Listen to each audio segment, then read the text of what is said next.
Good morning, y'all. I know most of you all are probably still sleeping because it's early on a Saturday. And y'all have to forgive me because I'm really emotional right now. And I'm going to try not to break down in this video. But I've been going through the comments of my first video. And a lot of people missed what I was trying to say. I'm going to say a lot. A few people missed what I had to say. But the majority of everybody got it. But by and large, what I'm learning from the comments in the comment box is that we're not talking to each other in this country. And our news media has to do a better job of telling the truths to the stories in the different communities, because like, people really don't know. Like, they really don't get it. And I really need y'all to understand why that incident had me so upset. Someone made a comment that those aren't mansions. Laugh out loud. They may not be mansions. They may not be. But coming from where I come from, and the average size of a house is less than 1,000 square feet, those are mansions. Coming where I come from, when you need a riding mower to cut your grass, that's a mansion. Because, I mean, first of all, you got to have some grass. I done lived in places we didn't have any grass. And you talking about you need a lawnmower. We didn't even need a lawnmower because we didn't have any grass. And they need a riding mower because it's just too much to push with a push mower. That's a mansion to me. It's bigger than the house that I live in. So I was upset because I see children that look like me that get the opportunity to go into a neighborhood that I never lived in. I don't live in a neighborhood like that. I live in Cordoba, but I don't live in that neighborhood. I didn't even know that neighborhood existed. So for me, it was awesome that these children had the opportunity to even be able to go into that neighborhood and go to someone that looked like them's house. The house was owned by black people, to go swim in a pool, in the in-ground pool. In the in-ground pool, I ain't talking about no Walmart pool that we done bought and blew up in the backyard. I had one of them. My ex bought one of those. And you know what I found out? We don't know anything about pools, because it's more than just putting water in a pool. You need chemicals. Chemicals cost money. We couldn't keep the pool up. It wasn't in our budget. We scraped up the money to buy the pool for the kids, but then the kids couldn't swim in the pool because the water started turning colors and stuff. People talk about black people don't swim. We can't afford to swim. When I was growing up, I can't talk about nobody else, but I know it's people in my friends list that I grew up with, so I know they'll be able to identify with me. And I know a lot of us in the same income brackets, and it was people that was living in the neighborhoods I was living in that I didn't know, and I done seen neighborhoods in other cities that look like the neighborhoods I come up in. So when you talk about swimming pools, I'm going to just stay right here in Memphis. I ain't even going to go back to where I grew up at. I'm going to stay right here in Memphis. We don't have public swimming pools anymore. The city done shut down all the pools. Our kids see pools either at somebody's apartment complex, or at the school, or at the Y or something. We can't afford Y memberships, even when it's based on your income. So when are our children going to a swimming pool? It was an opportunity for our kids to do something that they don't get to see. I was inspired and encouraged by going to the house because some black people own it. I'm like, oh, okay, I'm 39 years old, and I still do drive through neighborhoods talking about that's my house. That's going to be my house one day.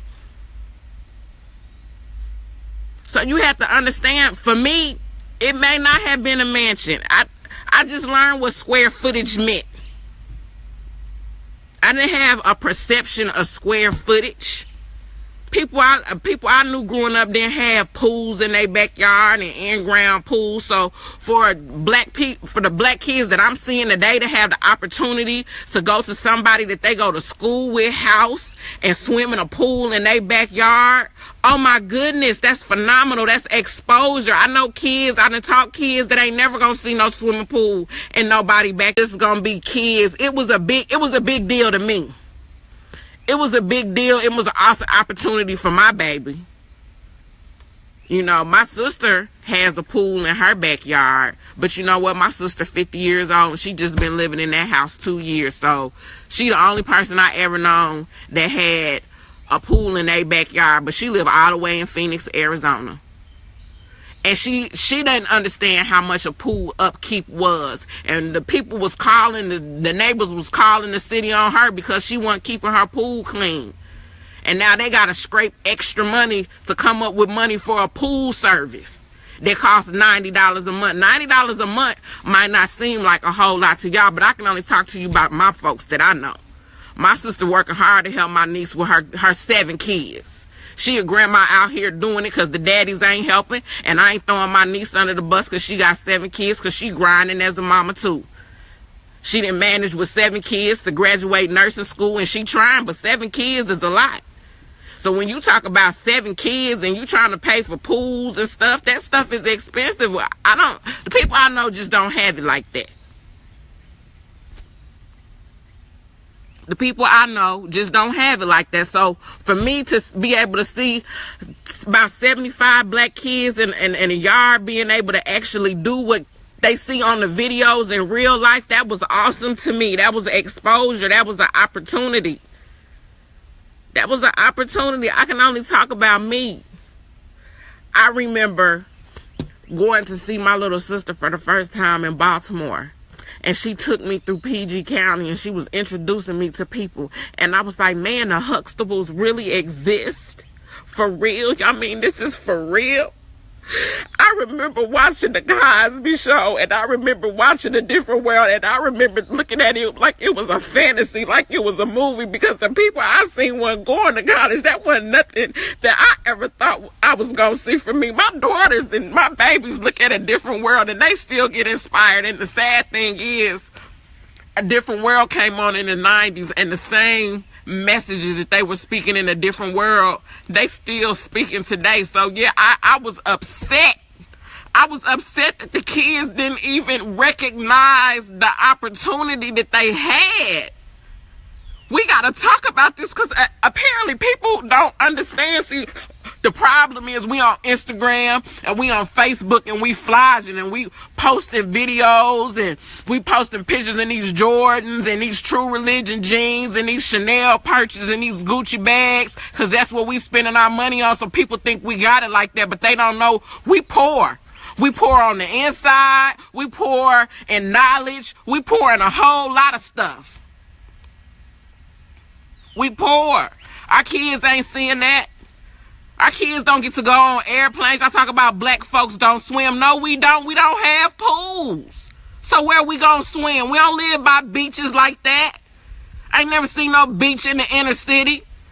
Y'all want to talk about we in the inner city? We are, but where the beaches at? Where the pools at? Where our kids learning how to swim at? And then the only point of reference that our children get about some black people and some water is some slavery ships. Are you going to be motivated to get near some water if every time you hear about black people and some water, it's about a slavery ship? Because the only piece of our history they telling us is that we came over on a boat. Nah, our babies don't want to get in no water and they scared. So when they do try to learn how to swim, they scared to swim because all they hear about is us coming over in slave ships and dying in water on boats. So yeah, I was mad about that incident. I'm upset at the comments because my people don't see that our children was missing the opportunity. I live in a nice house now, but I always live in a nice house. My mama come over here and sit on my deck. I didn't even know I had a deck. I was calling it a patio and somebody corrected me. Jay, that ain't no patio, that's a deck. I didn't know the difference. I got 4 degrees and I didn't know the difference. I ain't never lived like this. And y'all quabbling over the wrong things. Y'all missing the point. Y'all missing the point. My mom come out here and sit on my porch and she said, Lord, I never thought I'd see a day like this. My mama's 77 years old and she just like coming to sit in my backyard because she ain't never had no backyard. My mama used to have to go get her water from a well. We talk about knowing our history. I can't know my history. I can't know my history. Somebody put on the timeline, we ain't African American. I might not be. I'm American. That's all I can tell you. That's all I can tell you. My grandmama came over here from Haiti on a boat. She had 13 siblings. I don't know not one of them. My mama don't know not one of them. All of them didn't come over here. Y'all done seen what done happened in Haiti all them times with them hurricanes. How I'm going to go back and find my family? My mama is the oldest living relative that we know. We can't use Ancestry.com. All I can tell you is that my grandmama and my great-grandmama came to this country in Haiti. And when they both landed, they came in Louisiana. That's all I can tell you. So, yeah, when I see kids having the opportunity to see something so they can aspire to something, and they don't appreciate it or even recognize or understand what it is, yeah, I get angry and I get mad because y'all parents in the community, y'all acting like we got it like that. We don't. Facebook and Instagram lying to y'all. Some of y'all got it. I don't. I'm blessed. I am. I'm truly blessed. I know what blessed and highly favored mean. I didn't see my life past getting my son to 18. I just praying, Lord, let me get him grown. Lord, let me get him grown. I got him grown, and then I didn't know what to do with myself. Lord, let me finish school. I wanted to get a degree. I wanted to buy a house, and I wanted to have a car. The Lord allowed me to be able to accomplish those things. But you know what? I never thought it was really possible. So when I accomplished it, I didn't know what I was supposed to do. Lord, am I going to die? I finally made it. What do I do next? So it was a long period of time where I didn't know what to do. And then when I got there, I got laid off, so I felt like a failure. I had worked hard. I had got this degree, and they done sent me home talking about they don't need me no more. Really? What was I working for? Then you go to now I got too many degrees. But they told me to go to school. They told me I had to go to school so I could compete. But now when I go to a job interview, they tell me, well, ma'am, we're sorry, but you're overqualified. You wouldn't like this job. What do you mean I'm overqualified? Y'all told me this is what I had to have. You put it in the job description. It was a requirement. Now you telling me I got too much?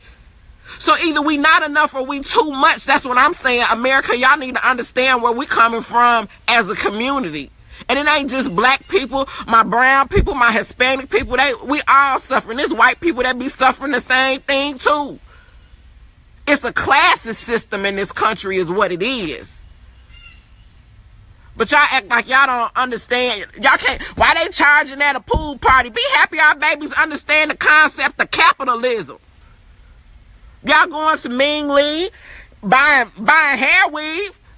Y'all ain't asking her why they charging for hair and you growing it out the top of your head. So why y'all worried about why these babies charging $5 at a pool party? They weren't trying to steal no money from nobody. They saw an opportunity to capitalize. That's what this country is built off of. So why y'all worried about why the kids was charging $5? Because ain't no public pools. If they want to go to a pool, they got to bum rush somebody apartment complex, and then they're going to be trespassing. And then they're going to be going to jail and getting records because they trespassed, and they got invited to some place to go swim. And didn't even recognize what a privilege that was. Was they doing dumb kid stuff? They were, but we ain't talking to them. We ain't talking to them. We make it a little bit, and then we forget a whole bunch. And I'm just saying, we gotta tell them the truth. Cause see, we get over here and then we start driving these fancy cars and we get some titles and some degrees and we start looking up our nose and we try to act like we ain't where we came from. I don't know about y'all. I can only tell y'all about me. And I'm pretty sure some people to share my story. My big mama house, we had a fireplace because that was the heat. The fireplace was the heat. We had a washing machine in the basement in the 1980s. When we got a washing machine, Maytag washing machine, that was a come up. Not having to wash stuff on a washboard and hang clothes out on the clothesline. Girl, we get to go to the laundromat. What you say? We get to go to the laundromat. That was like going to the amusement park. They had carts. They had a TV. They had vending machines. We couldn't get nothing out the vending machines. But that was a trip. So we can't get up here and get degrees, and we cannot tell our kids. Y'all talk about sharing beds. Let me tell you about how we shared beds where I lived at. We swapped and switched from who got to sleep on a box spring tonight and who got to sleep on the mattress. That was the trade-off. This week y'all get to sleep on the mattress. This week y'all get to sleep on the box spring. My babies got their own bed. Do you know how old I was before I got my own bedroom? I had to share a room with my mama. My kids had to share a room with each other until we moved to Memphis, and I was on Section 8. Yes, because Section 8 said that my son and my daughters couldn't share the same room because they was too old. Well, I had never heard of that when I came from. You slept where you could sleep. And I know that I'm blessed because now my daughter has her own room and she got a bathroom in her room. A bathroom in her room. My mama be like, she got a bathroom in her room? That's like a whole apartment. I got a bathroom in my room. I ain't never had no bathroom in my room. I got a house with more than one bathroom. Yes. I'm blessed. I understand that, but I understand that there are still people who live in this country who don't have more than one bathroom. I understand that it's kids still sleeping in the same bed. I know that it's kids that don't even have a bed. Yes, ma'am. You know how I know it? Because I was at the laundromat one day. I was at the laundromat because I just had to wash a comforter. Because, see, I'm blessed enough that I got a washing machine now. I ain't used to have a washing machine. We used to have to go to the laundromat. It was washing and drying hookups in the places that I live, but we couldn't afford no washing machine to dry. I couldn't. Not even a used one. But I got one now, and I'm thankful. I thank the Lord that I got a washing machine to dry now. I thank the Lord that I got the ability to go just to the laundromat to wash a comforter if I want to.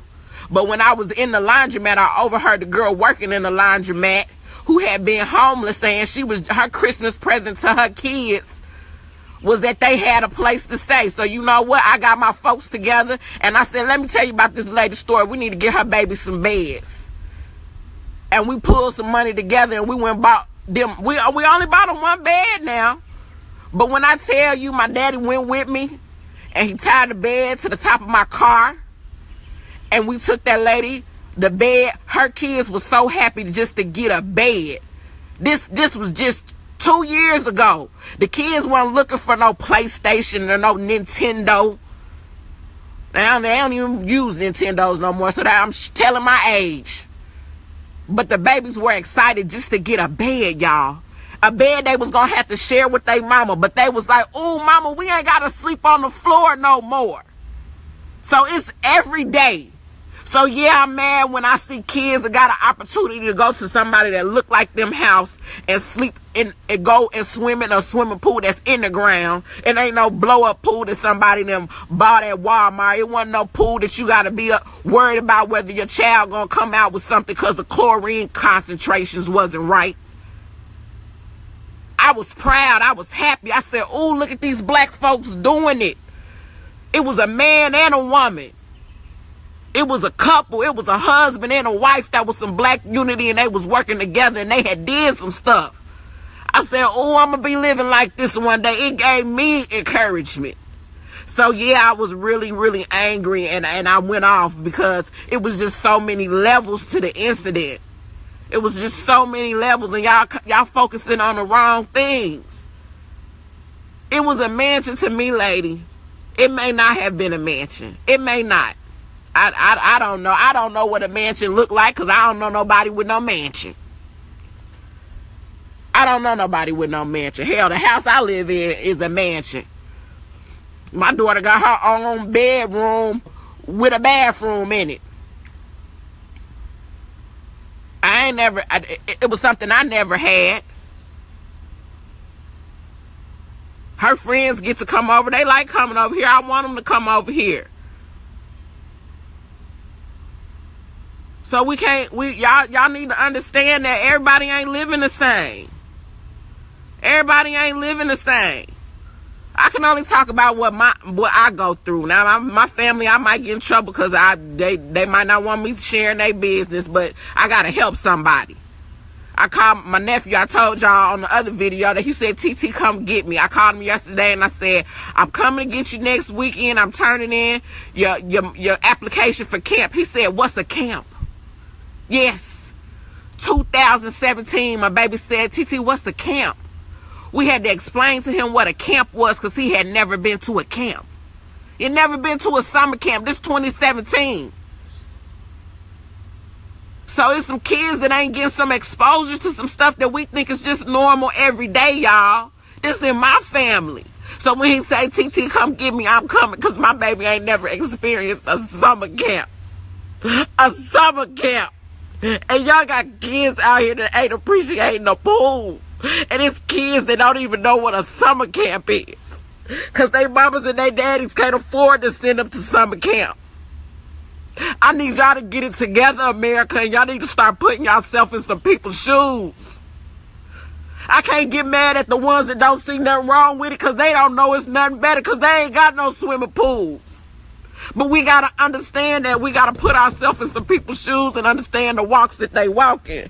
And I look so ugly right now. I'm sniffing snot and I have my tissue and I didn't mean to cry, but I just real emotional looking at these comments because we still getting it. And y'all might not follow me for long. Y'all might not watch for long, but the Lord gave me this platform for just a minute. I got to tell y'all because we ain't talking about it. We not talking about it, y'all. We not talking about it. I seen a little video early this morning, and the little boy was climbing on the counter to get into the freezer to get some popsicles out.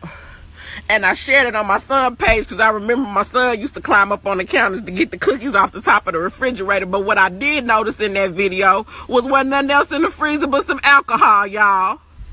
The video was cute because the baby was trying to get some popsicles, but the reality of it wasn't no food in that freezer. I seen alcohol bottles though. It was some 1,800 bottles. So it's some kids out there their parents posting cute videos of them and they ain't got no food in the freezer right now today in America, y'all. It's kids that's hungry. And that don't mean that they mama and daddy is bad. That don't mean that they ain't getting no food stamps. Let me tell y'all about food stamps. Food stamps don't get you that far. Food stamps don't get you that far. You can get $400 worth of food stamps. Let me tell you how food work in America. I went to the store yesterday. Say they give you $100 worth of food stamps. I went to the store yesterday. I bought some fish. I bought some fish batter. I bought some French fries. I bought some paper plates. That was it. $35. $35. Now the paper plates I can't buy on food stamps, but $35. I know alcohol, y'all. I know alcohol, but I'm just speaking it real. If you can't afford to buy no food, that might be why they got the alcohol. You gotta cope somehow. Don't act like we don't need to cope. People out here doing drugs and drinking and alcoholics because they in pain and they hurting. Those addictions are covering up hurt and pain. Hurt children and abused children grow up to be hurt and abused adults. And in our community, we ain't getting no psychological help. We not talking about it. We putting it under the rugs. We're not talking about the things that's going on in our families. I know plenty of people who've been molested by family members. I got molested by a babysitter's boyfriend and a cousin and a granddaddy.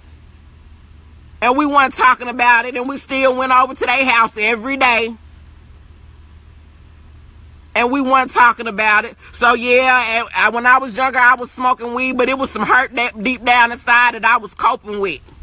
It's some other folks that's coping with it. When y'all talk about these babies being pain, and I'm telling y'all love on these babies, I know. I just met a little girl I'm chaperoning a school trip, and a little girl is telling me about how her mother's husband had been molesting her since she was 12. And do you know what this baby said to me? She said, Miss J, I knew it was wrong, but my mama had finally found somebody to love her, and I didn't want to mess it up for her. This baby sacrificing herself because she understands that her mama need love. These kids is hurting.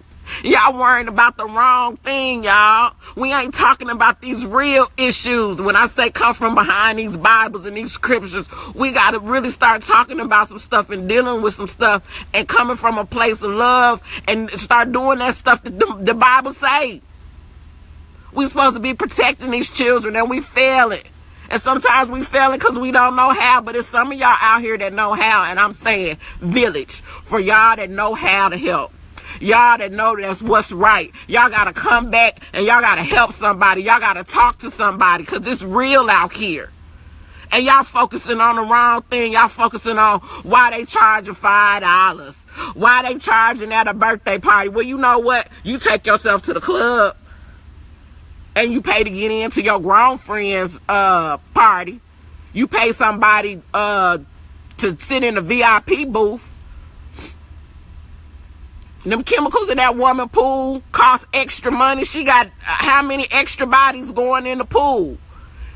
Be happy that our kids understand the concept of capitalism, that they trying to be young entrepreneurs.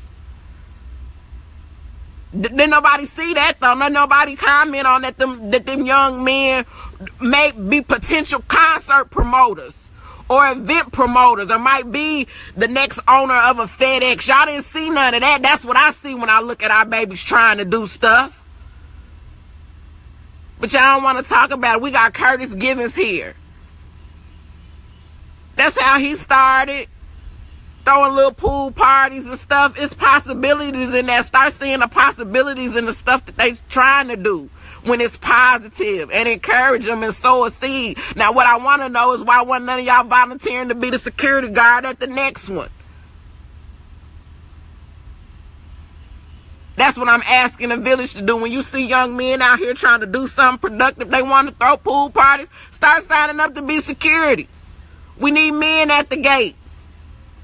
I ain't intimidating nobody. I'm 5'3". My son, I got a son 5'8" and 163. I had to put my bluff in real young and let them know that I was crazy so they wouldn't be trying me. Because it ain't nothing I can do with them if they really want to do something to me. I'm going to get off of here. Because I promised, I said I wasn't going to be getting on camera crying. But I was reading these comments and I'm like, Lord, we still ain't getting it. And y'all act like y'all feel where I'm coming from. So I just had to share that with you. We live in different stories. This social media, you know, you can be whoever you want on social media. You can live whatever fantasy you want to live. But some of our babies don't even have dreams. And I'm just saying we got to teach them how to dream again. They don't want to be nothing but rappers. And they don't want to be anything but football players and basketball players, because the only people they see like them that's halfway successful are people in entertainment and sports. Because us everyday folks, that's why I'm trying to come out with Epic Everyday, so people can start seeing what everyday people are doing that's honorable, that's fantastic. So you can see you don't have to be a rapper to be successful. You can be somebody that's going to work at a warehouse and still make an impact. If you like painting, you can be somebody that's painting and have your own business painting. People need their house painted. Every time they build a house, the walls need to be painted. But we don't got trades in schools no more. Not here in Memphis, they took trade programs out. Daddies ain't around, and the daddies ain't hustling like that no more.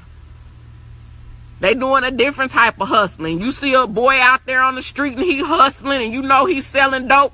Teach him how to apply them skills to the legitimate way. Teach him, he understand cost of goods sold. He know how he got to calculate how much he got to spend on his baggies, how much he got to spend on his transportation. He understand cost of goods sold. Teach him how to apply it to a legitimate business and get him up out the streets. It's the same game, just different players. But y'all don't want to have them conversations with them. There's some brilliant minds out there on them street corners. They say they don't want to work hard. Let me tell you, selling dope is working hard. I done seen it for myself.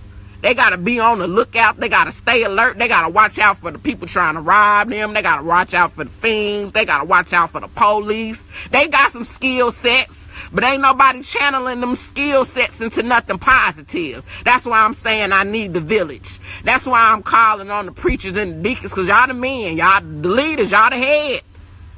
They gonna follow y'all. They gonna receive it from you better than they gonna receive it from me. I'm a woman. What I know about being a man?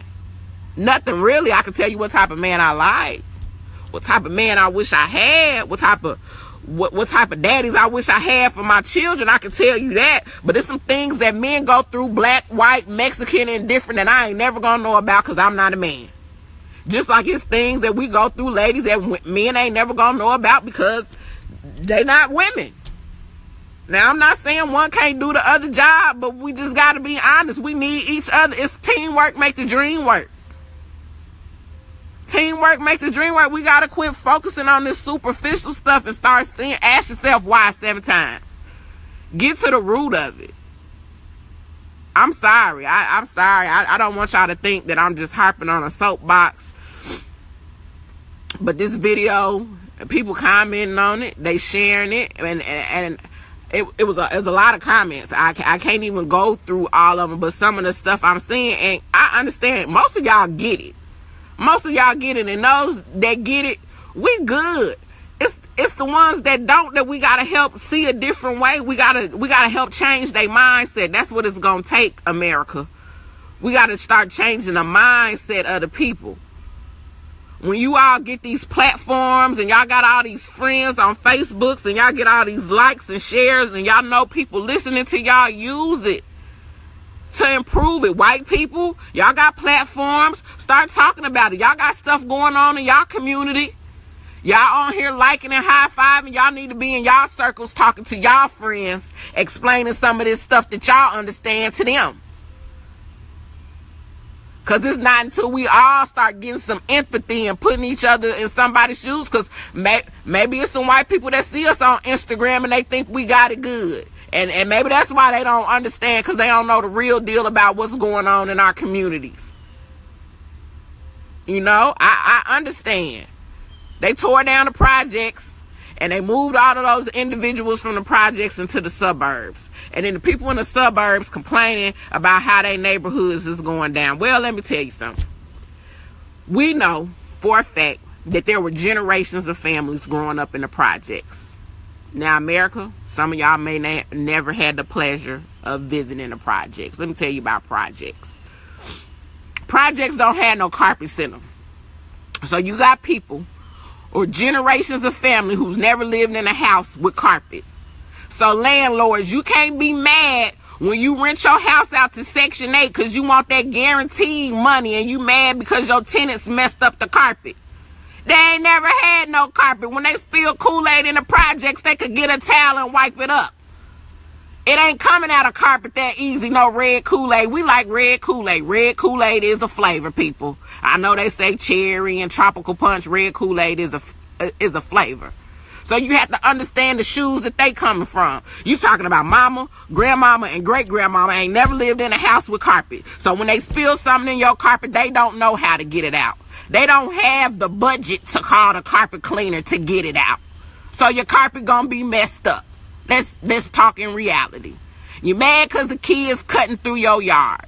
Well, you know what? In the projects, I'm here to tell you, America, ain't no such concept of a yard. You walk wherever you want to walk. You know why? Ain't no damn grass. Ain't no flowers growing in the project until you get to the front office. That's where they keep it looking pretty at. So when America ride by, they can think that the government money really doing something. But when you go off up in the projects, it ain't no grass. There ain't no flowers. So you take these people and you haven't taught them how to live in a different environment, and you put them out here with grass and yards and carpets and stuff, and then you expect them to know. Teach them. We need a village. Somebody got to say, baby, don't walk in my grass. That's what the sidewalk for. He don't know. His mama don't know. His grandmama don't know. But mama and grandmama, you got to teach your child to receive correction. You got to understand that the Lord gave you an opportunity to get up out the projects and live better. Now that you living better, you should ought to want to know better so you can do better. That's all I'm saying. That's all I'm saying. I ain't coming for none of y'all, and I'm not trying to sit on no high horse, because I done been in all of them places. I'm blessed to be where I am, but I done been where you are. So if I got to be the voice of the people that's still where I was at, well, Lord, use me and don't let me mess it up. Is all that I ask. But we got to have honest conversations. I lived in a trailer before. My white folks, my white family, my bougie family on the white side of the tracks, they calling y'all trailer trash. Well, you know what? I lived in a trailer before. My best little friend growing up before I went to school, her name was Stephanie. Bless her heart. I don't know. Maybe that's why I'm as dark as I am, because Stephanie had me outside with suntan lotion slathered up, laying in the sun, tanning with her. I got a heat stroke and my mama had to take me to the hospital. Me and Stephanie didn't know. We was a little black girl and a little white girl that liked each other, and we was friends, and Stephanie was suntanning, and I tell you, I wanted the suntan too. That was my trailer park experience. But you know what? We could be friends, and we could have them conversations, and we could share that experience, and we was only 4 and 5.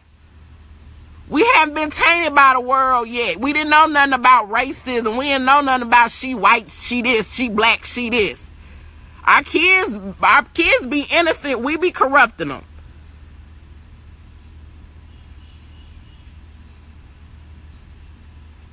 I'm just saying. I don't have all the answers. That's why I need y'all to help me. How do we talk about it? How do we get down? How do we get naked with each other? See, we want to talk about being naked. Maybe this is what God was talking about in the Garden of Eden with being naked. See, when we was naked back then, we could have some conversations and we could talk about each other. Then we bit that apple and we got put out and we had to put some clothes on. So maybe this is what he meant by nakedness. I don't know. I wasn't there. I can only read about it and try to hope that the Lord give me some understanding of what he was talking about. So we're going to reframe the conversation in America. We got to get naked with each other. I'm just saying. We don't share the same experiences, but a lot of us do. A lot of us do. And these be common issues across color lines, because I've been fortunate enough to make some white friends. And unfortunately, my white friends that I had, they had to come to my inbox, because my one friend, she said, Jay, I hear what you're saying, but I can't put it on your post because I'm a white woman and they gonna take it the wrong way. And she was right. And I know her. She a good person. And believe it or not, we have a lot of similar experiences. But a lot of people look at white people and they just think because they white, they had it good. Well, you know, white people use a different system. They use the system of the media, because the media don't tell you that they get Section 8. The media don't tell you that they, by and large, are the largest consumers of the food stamp program. You think they... Now, come on now. I'm finna get real. America. Let's be real about how y'all really feel about us.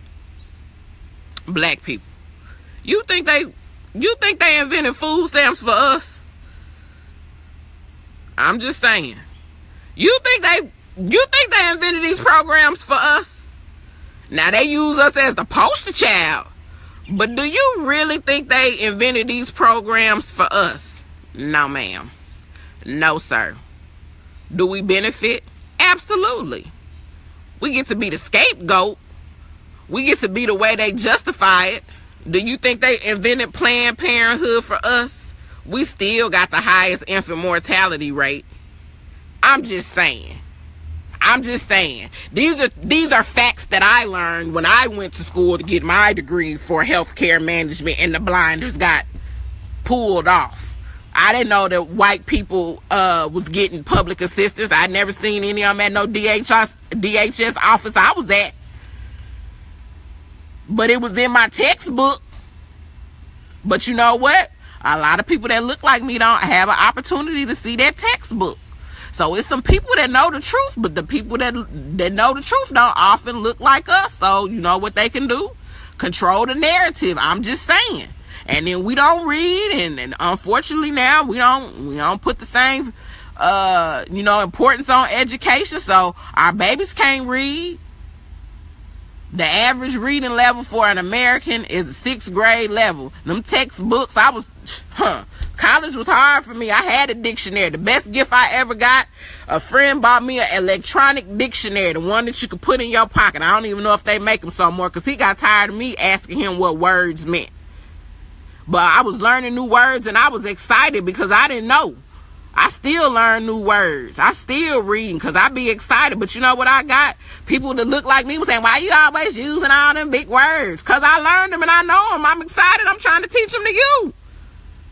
So when you hear them, you know what they talking about. But you know, I'm going to get off here because see, y'all ain't ready to talk for real, America. Y'all ain't ready to talk for real. Y'all ain't ready to talk for real. We share a lot of the same human experiences. And I don't know, Facebook might block me because I'm finna say this. But the media perpetuates a lot of this racial divide that we have based on what they show. But you know what, Black America? I'm talking to y'all now. And it's America, trust me. I believe we won America. But I'm just going by the data. Black America. We are the largest group of retail spenders in this country. Now, statistics will have you believe, and the news will have you to believe we the poorest people. I don't know how we could be the biggest spenders but the poorest people, so they even still lying to us about what we capable of. I'm just saying. We talk about hashtag facts. I'm just saying. So we know that television operates off of advertising dollars. So if we the biggest spenders, the advertisement is geared towards us to get our money. Quit shopping and buying some stuff. We don't like what they showing about us by the news. See, we still want to march. It's a different day, y'all. We can't keep marching. We got to hit America where it hurt. That stock exchange. That Wall Street. They understand when them numbers dip. Quit buying hair weave. See what happened. Quit buying it. See what happened. Quit buying rims. See what happened. Quit buying it. I'm going to go real good. Quit buying liquor. See what happened. Because, see, it's a liquor store on almost every block in our neighborhood. Quit buying it. See what happened. See what happened. I'm just saying, we got some power and we not wielding it. We got some power and we not wielding it. I'm just saying I was upset because they missing the opportunities. The kids miss the opportunities. We not talking about our truths. We on social media false flagging and pretending. And I'm all about speaking it, believing. I'm all about laws of attraction. Trust me. I'm all about speaking things that are not as though they were. I am. But at some point, you got to be honest and you got to get naked and you got to start telling the truth. We got to start telling the truth. We got to start sharing our truths with them. White people, you got to start listening and try to understand. If you share our truths, you got to start sharing your truths with us. Because we all thinking we different and we all sharing the same story. But the media got us thinking it's not. They picking what they showing us. We ain't picking what we showing us. Y'all in my inbox, y'all out here doing great things. These babies out here doing stuff, but that's not what they showing us. We have the power. We, the people of the United States of America, have the power to change what's going on in this country. All I'm saying is use your voice. It ain't necessarily got to be at the poll box. We got some power. They gave us social media now. They might shut me down. I might get my page shut down. I don't know. Mark Zucker might not really like what I'm saying. All I'm saying is something got to change. We got to do something. I apologize for slinging snot all over y'all. But I really got emotional and got in my feelings. But I'm feeling a little better because I got it off my chest. And I appreciate all 1,000 of y'all tuning in to listen this morning. I hope it helps somebody. I hope it opens up an honest dialogue somewhere. I'll be back on as I was scheduled at 3 o'clock with Angela Hill so she can tell y'all about Polish and what she's doing with the kids in the foster care system here in Memphis. And y'all need to hear that because we have black children, white children, Hispanic children in the foster care system. And them babies need some help. They sit there until somebody claims them. You know, that's an awful experience for a child. Wait, you know, it put me in the mind of Charles Dickens. The Oliver Twist story is still going on in 2017, y'all. I'm just saying, we got to come together and we got to do better. And we got to figure it out. But it's going to have to start with open and honest conversations and us getting naked about some stuff. I love y'all. I appreciate the support. I appreciate you listening. I apologize for getting all emotional and slinging snot on y'all. But it's your girl, J. Penelope. I love you, and be bougie.